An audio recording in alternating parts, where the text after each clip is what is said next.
करवा चौथ का व्रत कार्तिक माह की कृष्ण पक्ष की चतुर्थी को मनाया जाता है। करवा चौथ को सबसे बड़ी चौथ माना गया है। इस दिन स्त्रियां निर्जल व्रत करती है और करवा चौथ की कहानी सुनती है। यह व्रत स्त्रियों का सर्वाधिक प्रिय व्रत है। इस दिन सौभाग्यवती स्त्रियां पति के स्वास्थ्य, दीर्घायु एवं मंगल कामना करती है। कुंवारी कन्याएं सुंदर, सुशील और अच्छे वर की प्राप्ति के लिए करवा चौथ का व्रत करती है। यह व्रत सौभाग्य और शुभ संतान देने वाला है। करवा चौथ के व्रत को करने वाली स्त्रियां सुबह स्नान आदि के बाद आचमन करके पति, पुत्र आदि के सुख सौभाग्य का संकल्प लेकर यह व्रत करती है। करवा चौथ के व्रत में चौथ माता गणेश जी महाराज, शिव पार्वती और श्री कार्तिकेय जी के साथ चंद्रमा का भी पूजन किया जाता है और करवा चौथ की कहानी सुनी जाती है। इस दिन करवा चौथ की कहानी या करवा चौथ की कथा सुनने से चौथ माता प्रसन्न होकर व्रत का पूर्ण फल प्रदान करती है। करवा चौथ को सभी चौथ में से सबसे बड़ी माना जाता है। इस दिन करवा चौथ की कथा के साथ विधायक जी की कथा भी सुनी जाती है। यहाँ व्रत के दिन सुनी जाने वाली करवा चौथ की कहानी दी गई है, तो आइए जानते हैं करवा चौथ की कहानी। एक साहूकार के 7 बेटे और एक बेटी थी। सातों भाई अपनी बहन के साथ रहकर खाना खाते थे। कार्तिक माह में करवा चौथ आई। भाई अपनी बहन से बोले, आ बहन खाना खा लेते हैं। बहन बोली, आज तो मेरा करवा चौथ का व्रत है, इसलिए चांद देखकर ही खाना खाऊंगी। भाइयों ने सोचा आज तो हमारी बहन भूखी रह जाएगी, इसलिए एक भाई दिया लाया। एक भाई चलनी लेकर टीले पर चढ़ गया और दिया जलाकर चलनी से ढककर चलनी में चांद दिखा दिया।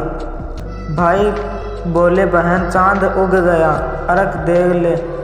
बहन बोली, आओ भाभियों, चांद देकर अर्घ दे लो। भाभियाँ बोली कि ननद जी, अभी तो आपका ही चांद उगा, हमारा तो रात को उगेगा। बहन अर्घ देकर भाइयों के साथ जिमने बैठी। पहले ग्रास में बाल आया, दूसरे में छींक आई और तीसरा ग्रास तोड़ने ही ससुराल से बुलावा आ गया। वो कपड़े निकालने लगी तो सारे कपड़े ही सफ़ेद निकले। माँ बोली, तेरे भाग्य में जो लिखा है वही होगा।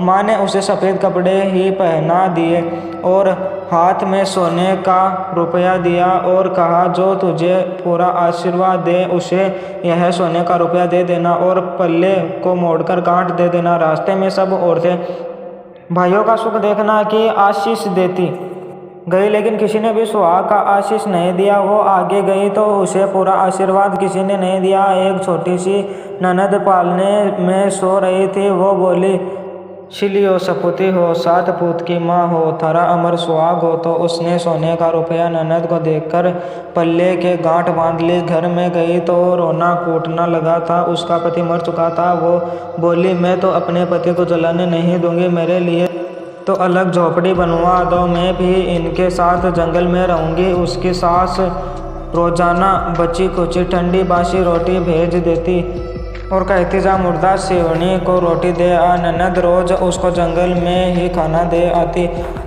अब गाची दौड़ती। माही चौथ आई, करवा ले 7 भाइयों की प्यारी करवा ले। दिन में चांद उगाई, करवा ले बहुत भूखी करवा ले।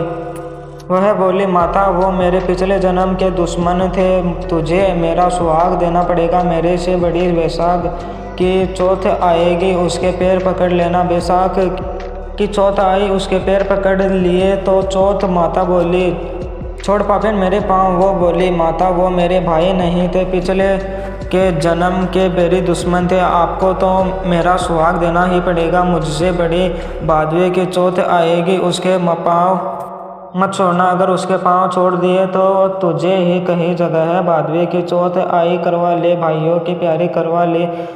दिन में चांद उगानी करवा ले, बहुत भूखी करवा ले। उसने माता के पैर पकड़ लिए। तब चौथ माता बोली, छोड़ पापिन, मेरे पैर पकड़ने लायक नहीं है। वो बोली कि हे माता, वो मेरे भाई नहीं, पिछले जन्म के दुश्मन थे, आपको बताना पड़ेगा। मैं क्या करूं? माता बोली, तुझे इतनी शिक्षा कौन दे गया? माता, मुझे किसी ने कुछ नहीं बताया, आप ही बताओ, मैं क्या करूँ? तब माता बोली, मेरे से बड़ी करवा चौथ आएगी, उसके पाँव मत छोड़ना, वो जो मांगे वो बस सामान मांग लेना, बेस और सारे सुहाग का सामान मांग लेना। दूसरे दिन ननद रोटी देने आई तो बोली, ननद जी काजल, मेहंदी, बिंदी, रोली, मोली, सारा सुहाग का सामान लाना और बेस भी लाना। ननद ने एक एक करके सारा सामान ला दिया। कार्तिक की करवा चौथ आई, करवा ले दिन में चांद देखनी, करवा ले बहुत भूखी, करवा ले। वो बोली, माता वे मेरे पिछले जन्म के दुश्मन थे, और ये कहकर उसने माता के पैर पकड़ लिए।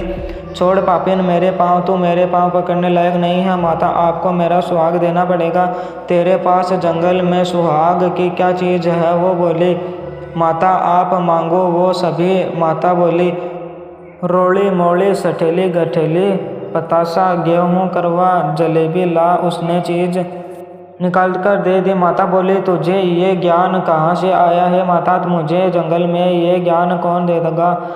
मुझे तो सारा ज्ञान आपने ही दिया है। माता ने सारी सुहाग की चीज़ों को गोलकर छींटा दे दिया तो उसका पति अड़क कर बैठ गया, और जाते हुए माता ने झोपड़ी को लात मारी तो महल हो गया। सुबह ननद खाना देने आई तो वो बोली, मेरे भाई भाभी कहाँ गए? भाभी ने ऊपर से आवाज़ लगाई, ननद जी आओ, हम तो यहाँ बैठे हैं। ननद ने पूछा, भाभी ये सब कैसे हुआ? भाभी बोली, रात में चौथ माता आई थी, वो ही ये कर गई है। जाओ ननद, माताजी को बोलो कि पुरानी चौथ को उजलवाओ और नई घड़ाओ, और हमें गीत गाते लेने आओ। ननद जी माँ को जाकर बोली, माँ भाभी ने तो भाई का जिंदा करवा दिया। और भाभी बोलती है कि उनको गीत गाते हुए लेने। सासू गीत गाते बहू को लेने गई। बहू सास के पैरों में पड़ी और कहने लगी कि यह तो आपके भाग्य से हुआ है। सासू कहने लगी कि नहीं, यह तो आपके भाग्य से ही सही हुए है। सासू बोली, बहू घर चलो, और चौथ माता का उज्जमन करके सासू बहू बेटे को घर लेकर आ गई। जैसे माता ने साहूकार की बेटी को सुहाग दिया, वैसे माता सबको देना। करवा चौथ की कहानी कहते सुनते को हुकारा, भरते को सबको देना, यह भी करवा चौथ की कहानी। आशा है कि आपको करवा चौथ की कहानी पसंद आई होगी। धन्यवाद। अगर वीडियो अच्छा लगा हो तो लाइक करें, सब्सक्राइब करें और अपने दोस्तों में शेयर करें।